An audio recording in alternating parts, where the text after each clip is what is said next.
national représentatif de la communauté trans-haïtienne, CNRCTH, une structure conçue pour amplifier la voix et la lutte de la communauté transidentitaire, longtemps effacée par les défis associés à la population LGBTQ+ cisgenre.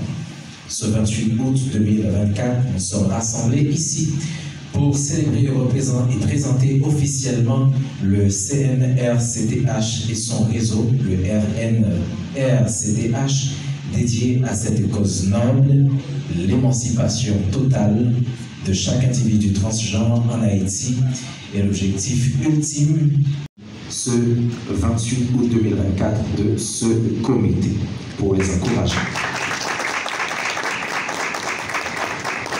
Au nom de chaque membre du comité, je vous souhaite la plus cordiale bienvenue. Et juste avant de démarrer officiellement cette cérémonie, j'invite Madame Etera Saskia Kaela Stanfield à nous rejoindre pour entonner l'hymne national. Marchons unis pour le pays, pour les ancêtres. Marchons, marchons, marchons unis pour le pays, pour les ancêtres.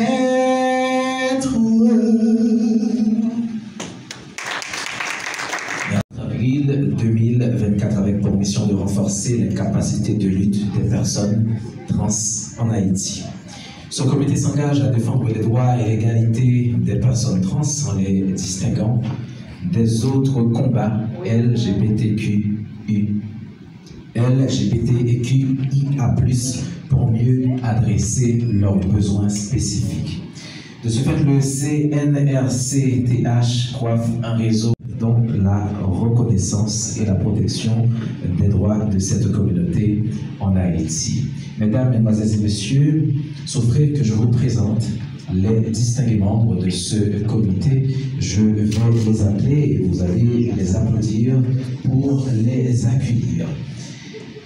Mesdames et Messieurs, j'appelle des finances Madame Etera Saskia Kaela Stanfield et la présidente Madame Francesca Juliana, plutôt que je vous demande encore une fois d'applaudir pour leur engagement dans la communauté.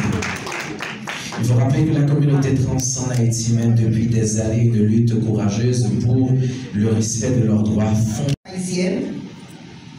Qui coiffe le réseau national de la communauté trans-haïtienne, le RNCTH, et de pouvoir vous présenter cette structure que nous avons fondée le 24 avril 2024. Non par simple nécessité, mais par une urgence criante.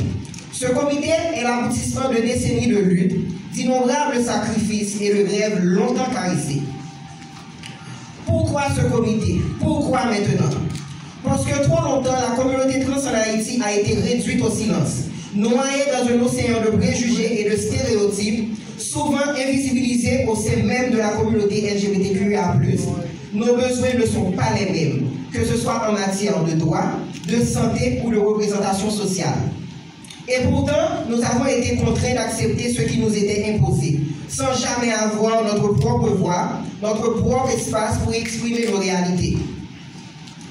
Qui, trop souvent, nous a tourné le dos, composé et dirigé par des personnes trans, ce comité est le fruit de notre détermination à prendre notre destin en main, à identifier nos problématiques et à proposer des solutions qui soient réellement adaptées à nos vies, à nos expériences, à notre réalité. Mais nous ne pouvons ignorer le contexte dans lequel nous évoluons. Nous vivons dans un pays où l'homophobie et la transphobie ne cessent de croître. Chaque jour, nous sommes confrontés à la violence, à la discrimination, à l'injustice. Nos corps sont battus, nos esprits brisés, nos âmes torturées par une société qui refuse de nous voir comme des êtres humains à part entière. Nous sommes trop souvent réduits à des objets de réflexion, de consultation avec les autres partenaires. On pensait qu'il était nécessaire de créer cet instrument important de dialogue, de plaidoyer, de lutte qui est le Comité national représentatifs de la communauté trans-haïtienne. C'est un élément clé qui rejoint la lutte pour la population LGBT en général et particulièrement pour les trans.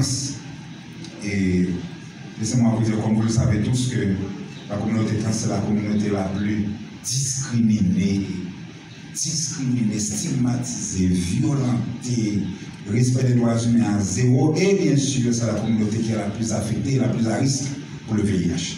Donc c'est pour vous dire, mes chers amis, le travail de ce comité est énorme.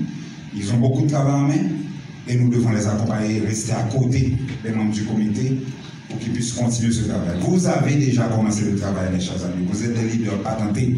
Regardez là, la maman terre, c'est la fameuse Etera. Etera, c'est maman 20 tension en Haïti. Nous avons un gros applaudissement pour Etera. La Dodo, Carla et Buta, donc et tout le reste. Mes chers amis, restez fidèles.